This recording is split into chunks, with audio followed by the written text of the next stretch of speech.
Hola a todos, y bienvenidos una vez más a este espacio. A este rincón nuestro donde el tiempo parece detenerse por un rato. Hoy quiero invitarte a que te prepares un buen café, un té, o simplemente te sientes cómodamente donde quiera que estés. Porque vamos a emprender un viaje largo, profundo y sumamente necesario hacia el interior de tu propia mente. Imagina que estamos sentados frente a frente, sin prisas, con toda la tarde por delante. Y quiero empezar haciéndote una pregunta muy sencilla, pero a la vez increíblemente reveladora. Piensa en tu corazón, en tu mente, como si fuera un vaso de cristal transparente. Cuando ese vaso está lleno de jugo de naranja, todo el mundo dice, ah, es un vaso de jugo. Cuando está lleno de leche, la gente dice, mira, un vaso de leche. Solo cuando el vaso está completamente vacío, sin nada en su interior, la gente lo mira y dice, ese es un vaso. Piénsalo profundamente. Gran parte del tiempo, nuestros corazones y nuestras mentes están tan abarrotados, tan llenos de ansiedades, de listas de tareas pendientes, de miedos al futuro, de rencores del pasado, de ambiciones desmedidas y de ruido, muchísimo ruido, que ya ni siquiera podemos ver nuestro verdadero yo. Hemos perdido nuestra esencia porque estamos llenos de cosas que no somos nosotros. En esta época en la que el mundo entero parece estar al borde de un ataque de nervios, donde nos desvelamos por el dinero, por los deseos materiales, por la fama, por el reconocimiento en las redes sociales. Los seres humanos nos hemos convertido en algo muy parecido a los protagonistas de aquel viejo cuento de los zapatos rojos. ¿Lo recuerdas? Unos zapatos mágicos que obligaban a quien se los ponía a bailar sin parar, hasta el agotamiento extremo, hasta caer extenuados, sin nadie alrededor, pero incapaces de detener el movimiento frenético de sus pies. Hoy en día, nuestra supervivencia física, al menos en gran parte del mundo, está garantizada. Ya no corremos para huir de un depredador en la selva, sino que corremos persiguiendo metas invisibles. En medio de esta abundancia material que no deja de crecer, si nuestra mente no está en calma, si nuestro cuerpo no sabe detenerse, lo único que nos quedará en la vida será el agotamiento, la ansiedad y una sensación de vacío insoportable. Por eso, me parece fundamental que hablemos hoy sobre cómo despojarnos de toda esa maraña de confusiones para que nuestra mente pueda, por fin, aquietarse. La calma interior es un estado de grandeza, de confianza, de libertad absoluta. Todo el caos del mundo exterior, todas las amarguras y dulzuras, la alegría, la ira, la tristeza, el amor y el odio. Todo eso lo experimentamos y lo evaluamos a través del corazón. En la vida real, es muy común que nos sintamos nerviosos, intranquilos. Como si una llama invisible amenazara con quemarnos por dentro en cualquier momento. Y la raíz de todo este sufrimiento es, sencillamente, que no tenemos un corazón tranquilo. Para mantenernos firmes en este mundo lleno de incertidumbre y cambios constantes, necesitamos comprender la inmensa sabiduría que reside en la calma. Y quiero dejarte algo muy claro desde el principio, la paz mental no es un estado inalcanzable, reservado solo para monjes ermitaños en lo alto de una montaña. En medio de este mundo ruidoso, todos anhelamos la paz. Todos queremos llegar a casa y sentir que podemos respirar. ¿Acaso no extrañas esa sensación de fe ciega que tenías cuando eras niño? ¿Recuerdas cuando te contaban un cuento de hadas y estabas absolutamente seguro de que el héroe derrotaría a la bruja o al monstruo? De niños no dudábamos, sabíamos que el bien triunfaría y que el protagonista sería feliz para siempre. Pero fuimos creciendo. El mundo real, con su complejidad, sus facturas, sus decepciones y su cinismo, nos fue alejando de aquellos cuentos. Enterramos nuestra inocencia bajo capas y capas de madurez y pragmatismo.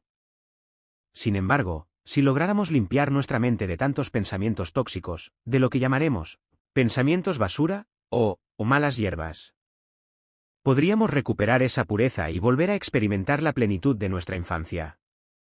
Nuestro mundo interior es vasto y complejo. Alberga belleza y fealdad, bondad y maldad, generosidad y avaricia.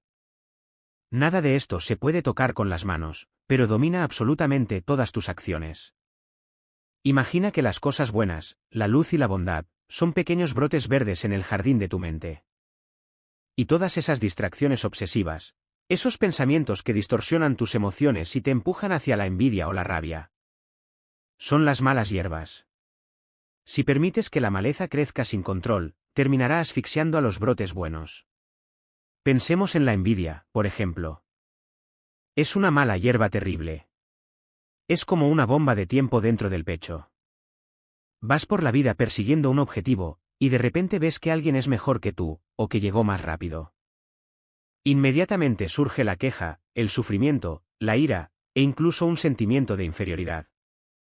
Y lo peor es que algunas personas dejan que esa envidia deforme su carácter hasta el punto de querer sabotear al otro. Esa mala hierba contamina el alma, te aleja de tus verdaderos objetivos y te hunde en un lodo del que es muy difícil salir. O pensemos en otra mala hierba, la culpa extrema, el autocastigo. Déjame contarte la historia de Charles. Charles era un policía de élite. Durante una operación de rescate de rehenes, cometió un error humano, olvidó revisar una habitación. Trágicamente, en esa habitación había un niño, y el secuestrador acabó con la vida del pequeño. Charles quedó devastado. Su mente colapsó. Incapaz de perdonarse a sí mismo, se sumió en un estado de tortura mental constante. Dejó su trabajo, se encerró en un monasterio y pasó los años frente a una estatua, rezando y castigándose día tras día por su error. Esa era toda su vida. Hasta que un día, la hermana del niño fallecido se enteró de la situación de Charles.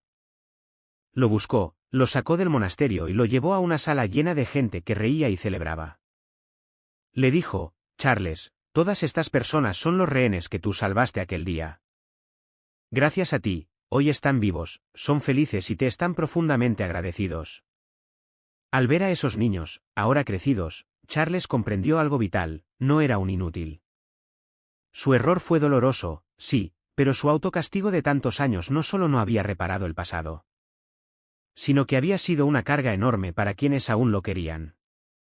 Charles, al soltar esa mala hierba de la culpa enfermiza, recuperó el valor de vivir. Es normal sentir remordimiento cuando nos equivocamos, somos humanos.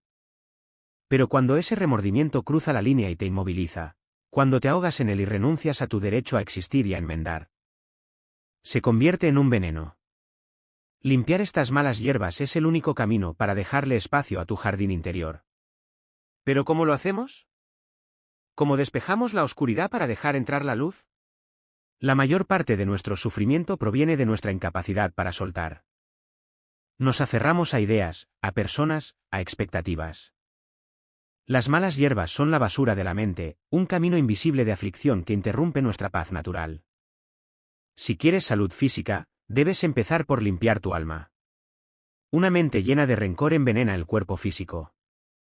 Si somos capaces de limpiar las calles todos los días sacando la basura, ¿por qué no sacamos la basura de nuestra mente cada noche antes de dormir? Hay un antiguo proverbio que dice que si puedes renovarte un día, debes renovarte todos los días. Benjamin Franklin decía que la verdadera riqueza no es el dinero ni el poder, de hecho, depender de ellos es como pararse sobre una roca resbaladiza. La verdadera riqueza es una mente tranquila y un carácter noble. Y para llegar ahí, tenemos que hablar de lo que los antiguos llamaban el CHPNIM, ese deseo obsesivo. Esa terquedad mental de la que no podemos desprendernos. Imagínate cuántas tragedias históricas se habrían evitado si la gente supiera soltar. Piensa en el emperador Xian Yu, que por no perder la cara, por puro orgullo, prefirió la muerte antes que retirarse y reorganizar sus fuerzas, entregándole el imperio a su rival. O en el poderoso ministro Zheng, que amasó la fortuna más grande de su época por pura avaricia, solo para terminar recibiendo del nuevo emperador una soga de seda blanca para que se suicidara. La historia está llena de estas ironías dolorosas, y no podemos cambiar el pasado.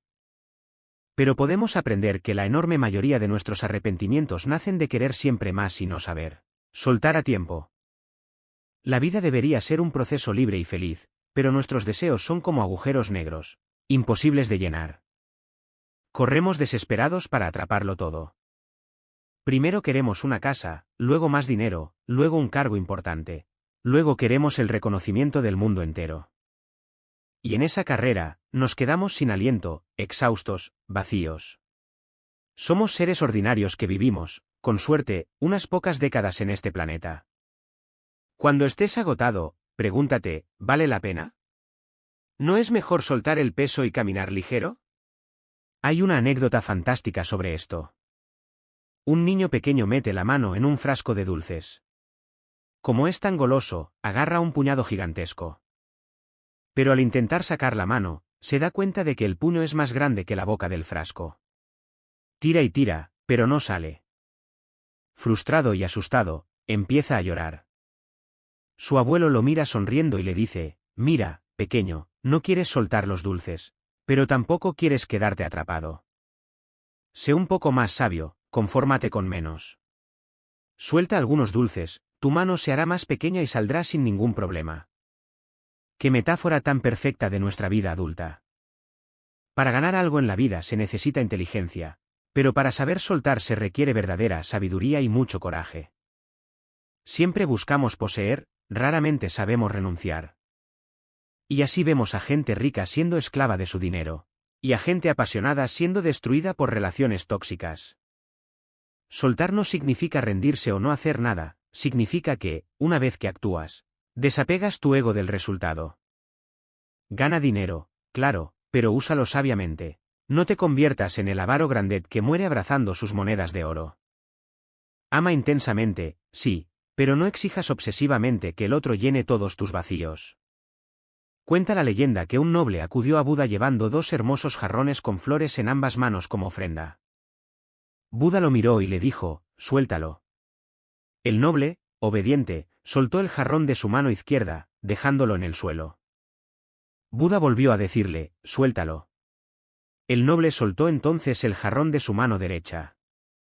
Pero Buda, mirándolo a los ojos, repitió una tercera vez: «Suéltalo».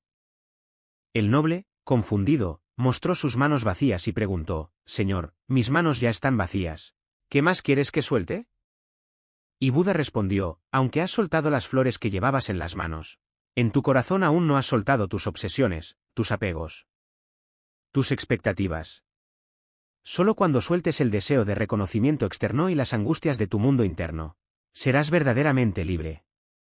Para el ojo común, las cosas del mundo son muy reales y pesadas. Evaluamos todo con una mirada materialista, y por eso nos ahogamos en sufrimientos sin saber cómo escapar. Soltar es una filosofía de vida. Es la medicina milagrosa que borra las ansiedades. Solo quien aprende a soltar a tiempo puede disfrutar del canto de los pájaros y el murmullo de los ríos. Y hablando de deseos que nos ciegan, me viene a la mente la historia de un joven león en las vastas sabanas de África. Este leoncito había crecido aprendiendo de su madre todas las tácticas de caza. Un día, su madre le dijo: «Hijo, ya estás listo. Ve y caza por ti mismo, confío en tu habilidad». Pasaron los meses y, un día, la madre vio a su hijo a lo lejos. Quedó horrorizada. En lugar del león majestuoso y musculoso que esperaba ver, encontró a un animal flaco, desnutrido, con la mirada apagada. «¿Qué le ha pasado?», se preguntó. Se escondió detrás de unos arbustos para observarlo. El joven león estaba agazapado, esperando. Pronto, un pequeño ciervo se acercó muchísimo a él. Era una presa fácil, perfecta para quitarle el hambre. Pero el león no se movió. Lo dejó pasar. Luego pasó otro ciervo un poco más grande. El león, inmóvil. Pasó un tercer ciervo. Nada. El león tenía la mirada fija en el horizonte, donde se veía una manada gigante de ciervos adultos. Cuando finalmente no pudo aguantar más, se lanzó corriendo tras la manada grande, pero estaban tan lejos y eran tan rápidos que escaparon fácilmente. El león quedó jadeando y muerto de hambre. La madre salió de su escondite y le preguntó: «Hijo, esos primeros ciervos estaban prácticamente en tu boca. ¿Por qué no los atrapaste?». El joven león, frustrado, respondió: «Es que pensé que si esperaba un poco más, podría cazar algo mucho más grande y comer el doble». La madre suspiró con tristeza: «Ay, hijo mío. La codicia es un pozo sin fondo. No te dio más comida, te quitó la que ya tenías en tus manos». ¿Cuántas veces somos ese león? El 90% de nosotros siente que la sociedad está enferma de materialismo, y sin embargo, seguimos queriendo la casa más grande, el coche más nuevo, el sueldo más alto. Kant decía que la felicidad es la satisfacción de nuestros deseos. Pero si nuestros deseos crecen más rápido de lo que podemos satisfacerlos, la infelicidad está garantizada. Hay un viejo cuento sobre una araña que vivía en una viga del techo de un templo budista. Día tras día, escuchaba los cantos y respiraba el incienso.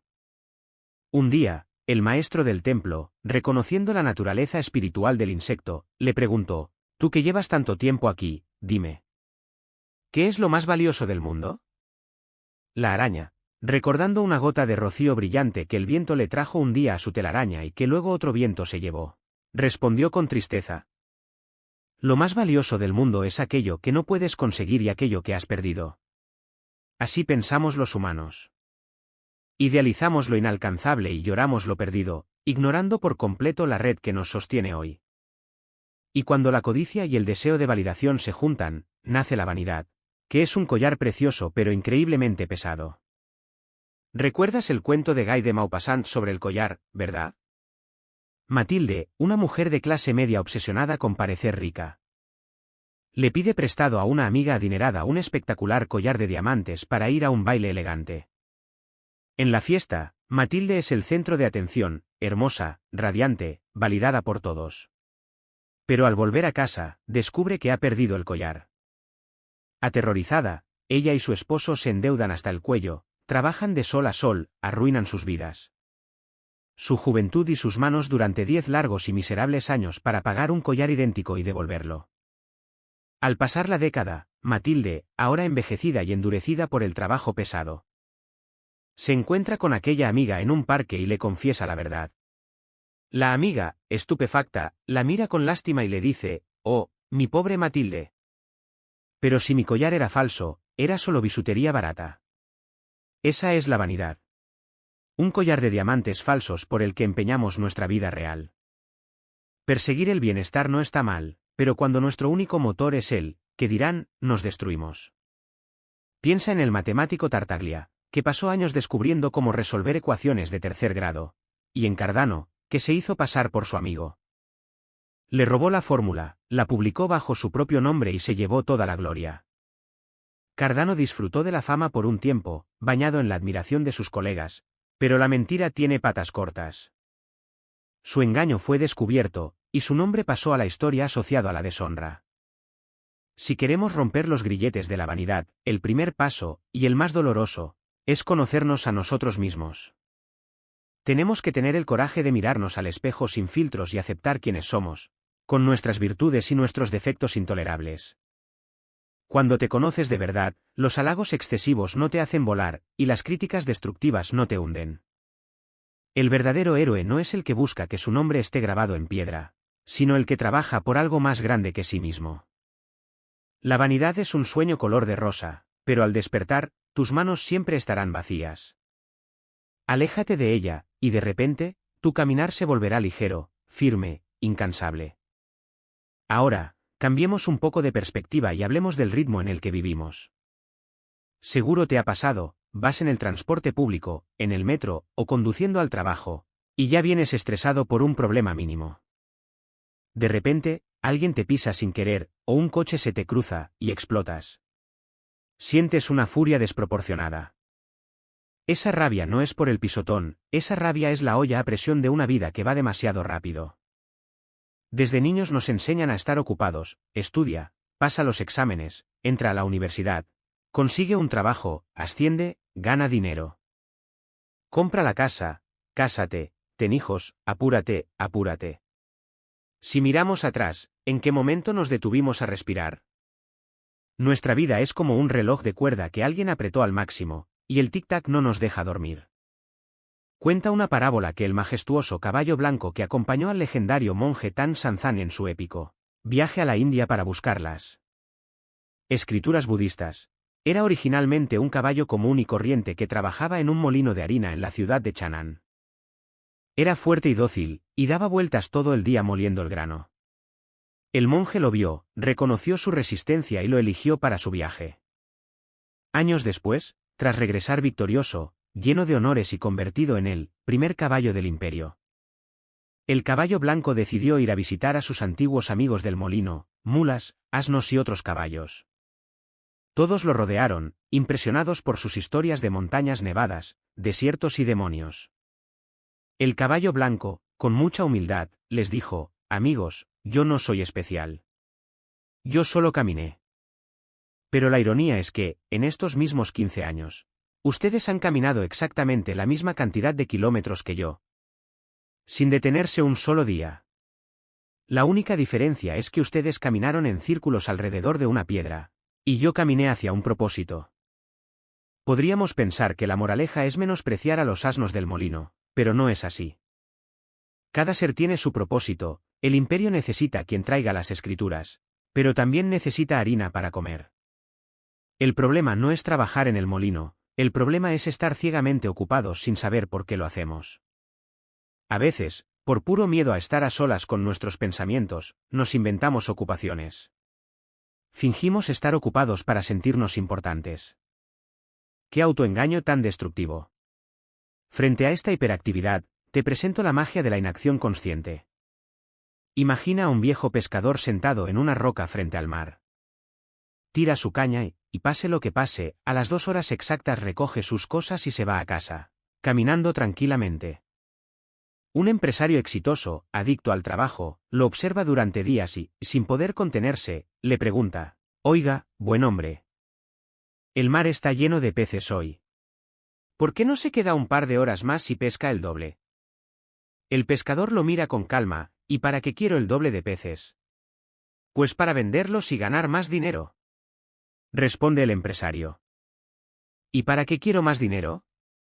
Para comprar redes más grandes, y luego un barco, y luego una flota entera de barcos pesqueros, y hacerse millonario. El pescador sonríe, divertido: ¿y qué haría yo siendo millonario? El empresario, emocionado por su propia visión, le dice: podría pagar a otros para que trabajen por usted, jubilarse, venir a esta playa hermosa, sentarse tranquilamente a ver el atardecer y disfrutar de la vida sin preocupaciones. El viejo pescador suelta una carcajada suave y responde: amigo mío, ¿y qué cree que estoy haciendo en este preciso instante? Trabajo 2 horas, y el resto del día charlo con mis amigos, cultivo mis flores, veo el atardecer y disfruto de mi paz. ¿Para qué voy a gastar mi vida entera sufriendo para conseguir algo que ya tengo hoy? El ocio, la tranquilidad, no es pereza. Es el estado natural donde el alma se expande. Es bajarse un par de paradas antes en el autobús solo para caminar bajo los árboles. Es entrar a una tiendecita de barrio que nunca habías visto. No somos máquinas. Escucha esta maravillosa reflexión que hace un autor sobre sacar a pasear a un caracol. Dice así: Dios me dio la misión de sacar a pasear a un caracol. Obviamente, el caracol iba lentísimo. Yo estaba desesperado. Le gritaba, le suplicaba, tiraba de su correa, pero el caracol solo me miraba con ojitos tristes, como diciendo: hago lo mejor que puedo. Yo sudaba de frustración, quería patearlo. Miré al cielo y grité: ¿por qué me das un caracol, Dios? Pero no hubo respuesta.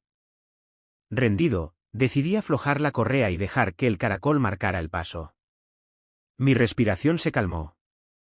De repente, sentí una brisa fresca que nunca había notado. Percibí el aroma de las flores en los jardines cercanos.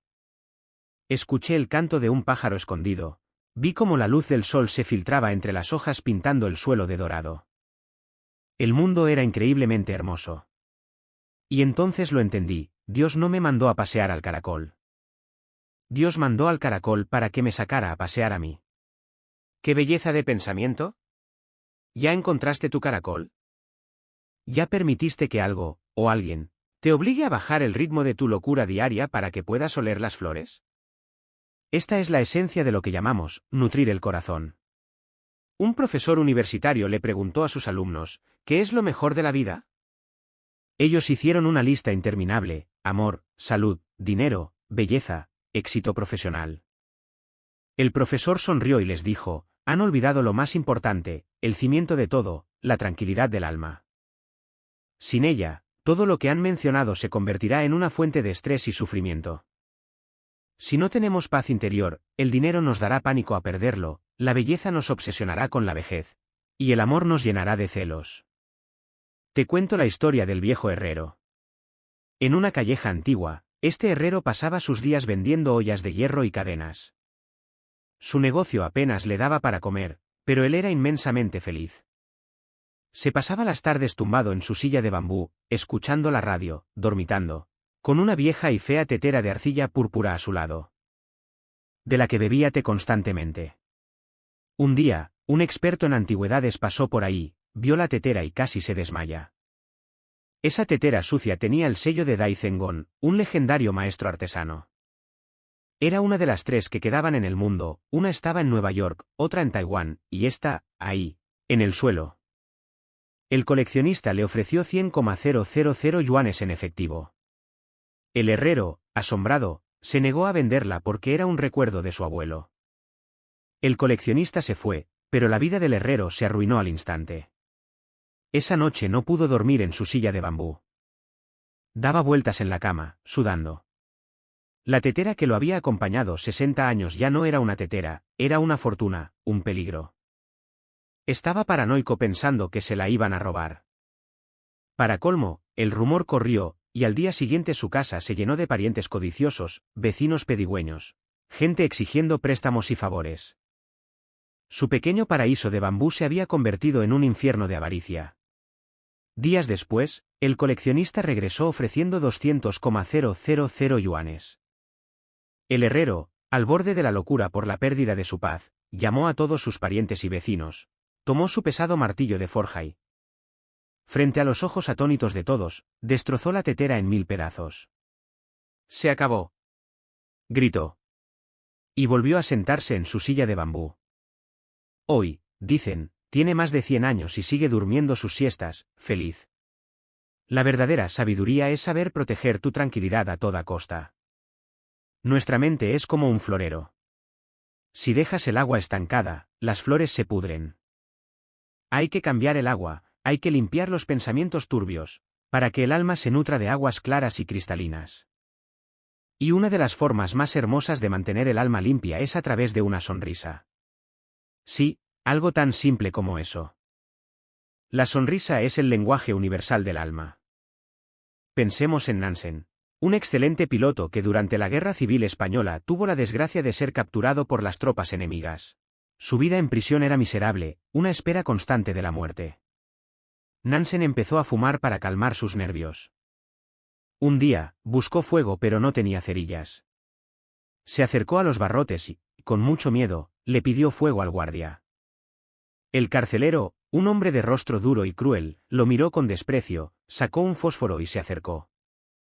En ese brevísimo instante en que sus rostros estuvieron cerca por la llama, los ojos de Nansen se encontraron con los del guardia, y sin pensarlo. Desde su vulnerabilidad, Nansen le sonrió. Fue una sonrisa genuina, desprovista de odio, una sonrisa de ser humano a ser humano. Esa sonrisa atravesó la coraza del soldado. El guardia, sorprendido, suavizó el rostro y devolvió la sonrisa. Ya no era el verdugo, era un hombre. El guardia se quedó parado allí. ¿Tienes hijos?, le preguntó a Nansen. Nansen, con las manos temblorosas, sacó una foto arrugada de su familia. El guardia también sacó la suya. Empezaron a hablar de sus niños, del miedo a no volver a verlos crecer. Las lágrimas asomaron a los ojos del prisionero. Y entonces ocurrió el milagro. El guardia, con los ojos húmedos, guardó su foto en silencio, abrió la puerta de la celda de Nansen. Lo guió por un pasillo trasero y lo dejó escapar en la oscuridad de la noche, salvándole la vida. Una simple sonrisa salvó una vida. Psicológicamente, sonreír no es solo el resultado de estar feliz. El acto físico de sonreír engaña al cerebro para que libere catecolaminas y endorfinas, relajando los músculos, bajando la presión arterial y abriendo tu mente a nuevas soluciones. Como decía un antiguo proverbio irlandés, sonríe siempre, porque la sonrisa es la música del alma. Y si la sonrisa nos conecta con los demás, nuestra relación con lo material es lo que nos conecta o nos aísla de la realidad. Pensemos en el rey Midas. Estaba obsesionado con el oro. Aunque sus bóvedas reventaban de monedas, nunca era suficiente. Un ser celestial le concedió el deseo de que todo lo que tocara se convirtiera en oro. Midas estaba en éxtasis. Tocó su cama, las sillas, las cortinas, todo era oro puro. Pero cuando intentó comer, el pan y el agua se solidificaron en metales inútiles. Y la verdadera tragedia llegó cuando su amada hija pequeña corrió a abrazarlo.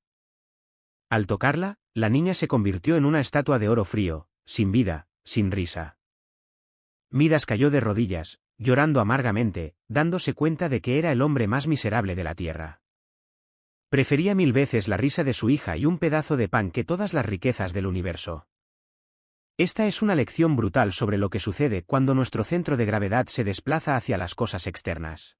El valor real no está en la conquista del mundo exterior, sino en el dominio de uno mismo. Y fíjate cómo a veces, queriendo conquistarlo todo, nos olvidamos de ser nosotros mismos. Un joven muy inteligente y ambicioso decidió aprender todos los oficios del mundo. Aprendió sastrería, cocina, arquitectura, agricultura. Era el mejor en todo. Y con una arrogancia infinita, desafiaba a cualquiera a superarlo. Un día, Buda se cruzó en su camino. El joven le preguntó retadoramente si quería competir con él. Buda sonrió y le dijo: «Tú sabes hacer muchas cosas materiales. Sabes hacer arcos de madera, sabes construir barcos, sabes cocinar. Pero yo practico un arte diferente, el arte de cultivar el ser y limpiar el corazón». El joven se rió y preguntó qué era eso. Buda le replicó: «Dime algo, joven perfecto. ¿Has aprendido todo esto? ¿Eres verdaderamente feliz? Responde desde el fondo de tu corazón». El joven enmudeció. De pronto, la armadura de su ego se resquebrajó y admitió: «No. No soy feliz. Siempre siento que me falta algo, siempre quiero aprender otra cosa más para ser admirado». Buda le puso una mano en el hombro: «El arroz del mundo no se lo puede comer una sola persona. Todo el trabajo del mundo no lo puedes hacer tú solo. Tienes que aprender a saber cuándo es suficiente. Saber qué es suficiente». ¡Qué frase tan poderosa! Si no sabemos cuándo parar, la vida nos quebrará. Mira los árboles. En un valle de Canadá en la región de Quebec, hay un misterio ecológico. En la ladera oeste crecen robles, pinos y abedules. En la ladera este, solo crecen cedros. ¿Por qué? Un día una pareja atrapada en una tormenta de nieve descubrió el secreto. En la ladera este, el viento sopla la nieve de forma masiva. Cuando la nieve se acumula en las ramas de los robles, que son duros y rígidos, el peso los quiebra, y el árbol muere. Pero las ramas del cedro son flexibles. Cuando la nieve pesa demasiado, la rama se dobla hacia abajo, la nieve resbala y cae al suelo, y la rama vuelve a su posición original. En la vida, si somos rígidos y queremos resistir todo el peso del estrés y las expectativas, nos partiremos por la mitad. Debemos aprender a ser como el cedro, doblegarnos estratégicamente, soltar el peso y volver a nuestra forma. Incluso las criaturas más pequeñas entienden esto de conocer sus límites. Un día vi a una hormiguita cargando la mitad de un grano de arroz. Iba sudando, haciendo un esfuerzo hercúleo. Para probarla, puse un trozo enorme de galleta de chocolate frente a ella. La hormiga soltó el arroz, rodeó la galleta, intentó moverla, la empujó, la mordió, pero era 50 veces su tamaño. Después de unos minutos, ¿qué crees que hizo? ¿Se deprimió? ¿Se quedó a vivir al lado de la galleta llorando por su debilidad? No. Giró sobre sus patitas, volvió a cargar su modesto medio grano de arroz y siguió feliz su camino al hormiguero. Aceptó su límite y siguió adelante con lo que sí podía manejar. Nosotros, en cambio, queremos llevarnos la galleta gigante a casa y nos rompemos la espalda en el intento. Igual que aquel valiente alpinista que intentó subir el monte Everest. Llegó a los 6,400 metros de altura. Su cuerpo le advirtió que no daba más. Sus pulmones ardían. Tenía dos opciones: el orgullo ciego que lo empujaría a la cima y muy probablemente a la muerte, o la humilde retirada. Eligió bajar. Cuando llegó al campamento base, la gente le decía: «¡Qué lástima! ¿Te rendiste?». Él contestó con una sonrisa radiante: «No me rendí, triunfé. Mi límite actual son 6,400 metros. Me he vencido a mí mismo y he salvado mi vida para poder intentarlo de nuevo el próximo año». Eso es conocerse. Eso es aceptar tu propio valor sin que los demás te impongan el suyo. A veces, para encajar, nos deformamos por completo. Recuerdo la historia de un muchacho puro y amable que bajó de la montaña a la ciudad. Como hablaba con dulzura, los de la ciudad se burlaron de él llamándolo débil y femenino. Para complacerlos, empezó a ser grosero, a eructar en público, a pelear y a ser desaliñado. Entonces, otra gente lo rechazó por ser salvaje y repulsivo. Trató de volver a cambiar, y luego cambió de nuevo, hasta que su mente colapsó en un pozo de ansiedad profunda. Desesperado, fue a ver a un maestro zen y le suplicó: «Maestro, hago de todo para agradarles a todos y me siento miserable». El maestro lo llevó a una habitación trasera y le señaló un vaso de agua sobre una mesa. El vaso estaba lleno de polvo asentado en el fondo, pero el agua en la superficie era totalmente cristalina. El maestro dijo: «El mundo siempre te tirará polvo. Críticas, expectativas, exigencias. Tu corazón es esta agua. Si te agitas tratando de reaccionar a cada mota de polvo, toda el agua se volverá turbia y oscura. Si simplemente te quedas quieto, siendo tú mismo, el polvo caerá al fondo y tú seguirás siendo agua clara. Deja de agitarte por lo que dicen los demás». ¿Qué alivio tan inmenso produce esa idea? Solo tienes que ser tú mismo. El polvo se asentará. Pero para que el polvo se asiente, necesitamos de una virtud que escasea en estos tiempos: la paciencia. Zhuangzi hablaba del inmenso pájaro Pen, que para poder volar no aleteaba desesperadamente. Simplemente esperaba. Esperaba en el suelo hasta que llegara un viento de 9000 millas de fuerza, y entonces, solo entonces, abría sus alas y dejaba que el huracán lo levantara a los cielos sin esfuerzo. El éxito y la paz interior requieren paciencia para esperar los vientos propicios. Hay una historia de Buda caminando con un joven discípulo bajo el sol inclemente. Tenían mucha sed. Pasaron cerca de un arroyo, y Buda le pidió al joven que fuera por agua. Cuando el chico llegó al río, vio que una caravana de caballos acababa de cruzar, revolviendo todo el lodo del fondo. El agua estaba marrón y asquerosa. El discípulo regresó con las manos vacías y le dijo: «Maestro, el agua está imposible de beber. Caminemos 2 horas más hasta el próximo río». Pero Buda se sentó bajo un árbol y dijo: «No, regresa a ese arroyo». El joven fue a regañadientes, maldiciendo por lo bajo, y volvió a encontrar el agua sucia. Regresó molesto. Buda lo mandó una tercera vez. Cuando el chico llegó esta vez, se quedó mudo. Sin que nadie hiciera nada, el lodo se había asentado por su propio peso, y el arroyo fluía fresco, transparente y puro. El chico llenó la vasija y comprendió. A veces, la mejor acción es la inacción. A veces, cuando la vida se ensucia y se llena de lodo emocional, lo mejor que puedes hacer es apartarte. Sentarte a la orilla de tu propia mente y simplemente esperar a que las aguas se aclaren solas. Tratar de limpiar el lodo con las manos solo lo revolverá más. Y hablando de tiempo y de procesos, nada lo ilustra mejor que la ceremonia del té. Un joven impaciente y amargado visitó a un monje quejándose de lo aburrida e injusta que era su vida. El monje, sin mediar palabra, tomó unas hojas de excelente Tetehuanyin, las puso en una taza y vertió agua tibia sobre ellas. Se las ofreció al joven. El chico bebió y dijo: «Esto no sabe a nada, y ni siquiera huele bien». El monje entonces tomó otra taza, puso hojas nuevas, y esta vez vertió agua hirviendo a borbotones. Las hojas comenzaron a subir y bajar violentamente en el agua, abriéndose y liberando una fragancia espectacular que llenó la habitación entera. El monje le explicó: «El agua tibia es una vida sin retos ni fricciones. Las hojas flotan plácidamente en la superficie, pero no liberan su esencia. El agua hirviendo son los problemas, las crisis, los golpes de la vida. Esas sacudidas hacen que las hojas bajen y suban, pero es gracias a ese dolor, a esa temperatura extrema, que él te puede liberar su aroma más exquisito. Tus problemas no son un castigo, son el agua hirviendo que está extrayendo la esencia más profunda y hermosa de tu carácter». Todo depende del cristal con que se mire, ¿verdad? La satisfacción es una elección, no una consecuencia. Imagina a un estudioso arrogante pero deprimido que se acerca a un maestro budista quejándose: «Tengo 40 años y aún no encuentro mi lugar en el mundo.